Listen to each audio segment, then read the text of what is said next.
Howdy, lieutenants and economists. The most volatile, evil, disgusting things on the planet, humans. If you have a video request, you can always go to assholeconsulting.com. Yeah, I am gonna charge you, kids. And that is the importance of not fucking up. You are such an asshole!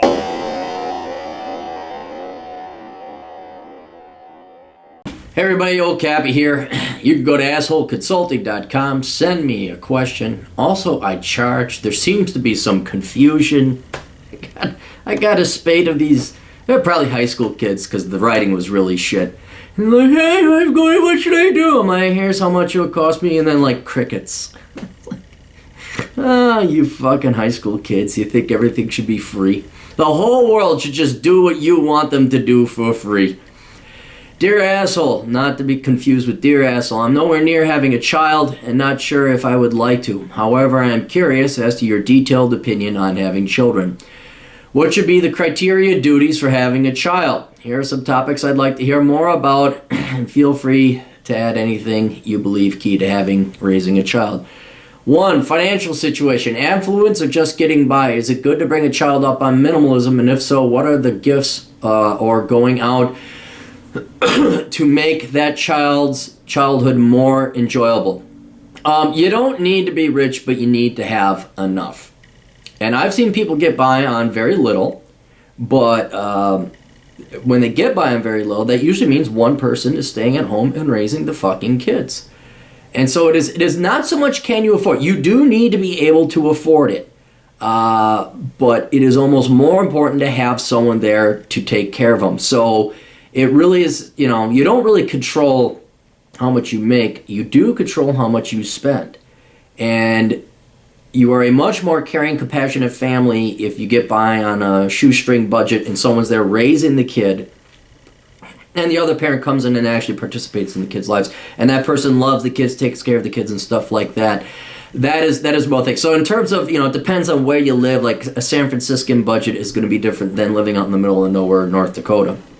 But you don't need that much money. It is more important that you have enough money. You like when I was brought up, we were so financially strapped. Like going to Target was a big thing. Like just leaving the house because we couldn't. It was like, oh well, if we're all gonna go to Target, that was fun. And then you get older, you realize what?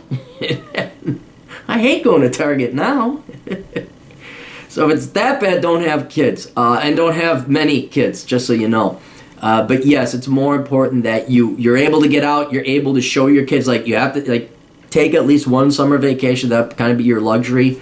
Show them things. Don't just, we'll sit here in the house because we can't afford anything else and the fucking Lord will provide. Then you don't have enough money to have kids. Catering to his or her intelligence. I believe you'd agree with me saying if there's something one can do during a child's development, infancy especially, to maximize that child's intelligence, one should do that. But I'm asking, what do you think should be done to exercise an infant's brain daily, increasing its odd at early success early? This is where those dipshits, like, well, we play Bach and Beethoven for our little... And you know what? Just spend time with your kid and play with your kid. Be there. One thing I do know is don't go, I mean, you could do that a little bit, but don't talk down to your fucking child. Use English words. But otherwise, I don't know about infant brain development. All I know is that I know bullshit when I see it in every fucking new wave or new trend. Oh, babies like, what was it? In Cheers, the Dr. Cranes were raising their child in a black and white world because the most recent study showed that only black and white stimulates the brain. Spend fucking time with the infant. Don't ship it off to daycare. Don't give it a wet nurse. It needs its mom. And then the dad should play with it, then be there and hear your voices. Whatever fucking bull. How can I get these idiots? My child reads at the 5th grade level at the age of 3. Yeah, fuck you. Your child's a fucking moron. Social skills. My parents were great. They provided for me up to 18 years of age. And they even spend a little extra to make it all more enjoyable. But things like this, I definitely learned by myself without their aid. Is there anything a parent can do to turn a child into a suave, quick-witted, humorous man or woman? Or should that all be learned lone wolf through freedom? And if that is the answer... Okay, well, so... Yes and no. I mean, you don't want your parents, telling you everything you should fucking do. But there's some wisdom that can be passed down as it pertains to attracting the opposite sex. I think there's an element of finishing school that your mother and father can teach the children respectively. I don't think your parents should be watching you over the playground. I don't believe in structured play dates. I think just like, get outside and play. I don't care. Find a rock. Go play. And that is much more of a social skill developing than having your parents like, look, we're going to set up a play date. No. Let the kids go play. However, when you get a little bit older, your parents absolutely should be telling you about the opposite sex and dating. Your father should be there showing you fucking Cary Grant flicks, Steve McQueen flicks, saying we're going to hit the gym. And you say, hey, let me explain to you, not the birds and the bees, but how fucking batshit insane women are. And women should be grabbing their daughters and saying, okay, look, you're going to be told a lot of fucking feminist, hate-filled, cunty shit that is absolutely 100% wrong because a bunch of ideologues, insane fucking religious zealotist ideologues called feminists, hate their lives and they want you to suffer as much as them. Men are going to like this. So you better stay thin, you better stay in shape, you better look good, you better carry your own weight, and you better be kind, you better be nice, and here's how men, you got to be pampering. Look out for the bad boys, all this other shit. So that it's more of the, not social skills, but the dating skills. Show up on time, never stand a man up, tell him no. These are things that the parents can help guide, but that's kind of more once they hit teen years and wanna, how do I meet girls? Well, son, I don't know, but seem to work for your old man. 4, the stages of freedom. How much freedom should I give my child in each stage of life? Infancy, young child, preteen, if you consider that a stage of life, and teen. My mother was paranoid, but I had a good extent of freedom. Me personally, I'm for pro-freedom. Let the kid get out there and get the shit kicked out of him. Okay, you can't. The more you're tyrannical you are, the less the kid's going to learn on his own. Like I find it humorous. Some of my friends who have bedtimes for their children. If it was up to me, I'd be like, infancy. Well, stages of freedom. There is no freedom. It's an infant. So I don't know what the fuck you're talking about there.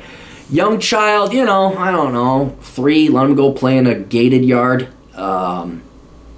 Kind of keep an eye on them. Once they're, I was 6, 7, parents let us go to the playground. Be back by the time the lights go off, that kind of thing. Preteen, you got to start looking for drugs and all that other stuff. But as long as you're educating your kids along the way, saying, okay, dipshit, I don't care. You do drugs, fuck you. I don't care. You're done. You're out of the house. So you're not doing drugs while I'm here. But hey, you want to be an idiot, and as long as they have the mentality to comprehend the concept of consequences and responsibility, and they understand, I'd be putting my daughter on birth control ASAP. I'm not even taking a risk with that bullshit. But yeah, like bedtimes, fuck, if you're 10, you shouldn't have a bedtime. What, you're tired, you stayed up till 3? Tough shit, get your ass under the bus, you're going to school. That kind of stuff. I really would be more of a hands-off parent, just only intervening when is absolutely necessary, but also providing the necessary wisdom and knowledge to them before you send them out and have them make sure they understand that. Like, hey, you could stay up till 3, but if you're waking up at 6, fuck you. Enjoyable life. Should I sacrifice any thought of minimalism when providing for a child? I would think so. Oh yeah, you can't just fucking... Minimalism doesn't mean you don't have fun. It doesn't mean like, here's your bread and crackers and you eat that for the rest of your life, travel. Minimalism is getting rid, if anything, of vain shit that you don't need. A brand new car, fucking designer clothes, all the crap that all the other idiots in the world buy. An Apple, I gotta get the latest iPhone. Yeah, you should go and have fun. But remember, going and have fun, that's like spending time with loved ones and family. Right now, this assumes you're not a fucking asshole of a father or a mother that your children would want to spend time with you. I'm not saying you gotta be best friends, but by the time it gets to like 3 or 4 and they kind of like want to go to the zoo, if they hate you because you just were absent or you were just a shitty parent, it doesn't matter how many trips and road trips and vacations you take, they're just not going to like you and they're going to be miserable. And then once school comes along, they'll find their friends there. But yes, assuming you're a good parent and your children love you, you absolutely should take them to the zoo, Take them out hunting, take them fishing, go explore a creek or a creek. As they get a little bit older, yes, you will take them to a national park. You will show them mountains. You won't just, we're going to go to Wisconsin because there's a place called Old World, Wisconsin. I remember that. We went to Old World, Wisconsin. Just, why would we want to see mountains and streams and rivers? Fuck it. Wife, I understand that the child's hands are washed of his own existence. However, when should I be able to go out with my wife and or spend alone time with her? Oh, yeah, at least once a week. Yeah.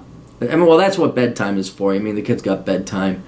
If they're a little bit older, you can have them go do sleepovers. But yeah, you and your wife, absolutely. Just because you have kids doesn't mean your relationship ends. Of course, this really isn't a problem for men. It's more of a problem for women. Women will gladly, once they have children, put the husband on, like, 4th place, and the guy no longer exists. It's like, hey, my baby, who are you? Oh, thanks for the money. Go away and get more. That is sadly way more common than it is where the woman, the wife, loves the children more than the husband. So, yes, you should be going out at least once a week. Get a babysitter, have hubby and wifey night. But yeah, that's going to be more of a concern. Look out for the wife rather than you. You'll want to go out. You'll be fine with it. The wife will be like, fuck you. And it happens. Job, simple enough. How busy should my job keep me from my kid? Obviously, I need to provide for him, but let's take the extremes. Welfare bum who's always free, sets bad example, and brings home nothing. No, you don't want to do that. Or attorney who's called in the office at the worst moment. Stereotype. There's always a bit of truth in extremes.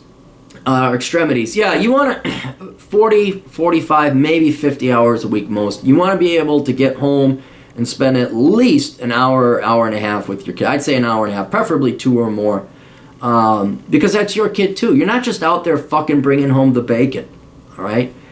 You come home, everyone's happy to see daddy, or the wife comes home, everyone's happy to see mommy. And you spend at least an hour a day with your child.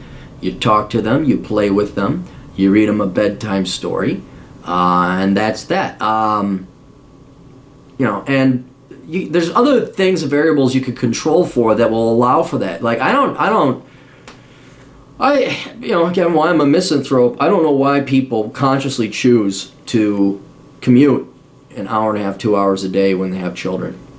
I don't, I'm working hard for my family. No, you're working stupid for your family. Move to where your fucking job is. And if that means you got to get a month-to-month lease at an apartment because you don't know where your job's going to be, because I understand, this isn't the 1940s anymore, the 50s, where it was evil and horrible and racist, and we had all this thing called job security, and you could buy a house for 30 years because you'd know you'd be there at the job for 30 years and you could walk to work. Ideally, your work would be next door.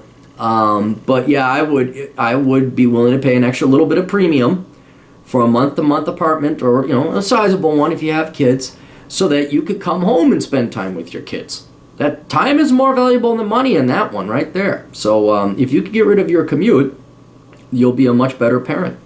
And if you're commuting and you maybe tuck your child into bed, fuck you, you did it wrong. Who's this guy tucking me in, Mom? I don't know, just some guy who gives me money. But I love you, darling. If any one of these listed thoughts were inferior to another, what should be the order? Jesus fucking Christ, how anal are you? Fucking knock it off. Don't worry about that, child. I'm not fucking categorizing them. Understand this list may dehumanize... No, it doesn't dehumanize the process. It humanizes the process because you're thinking about the fucking kids.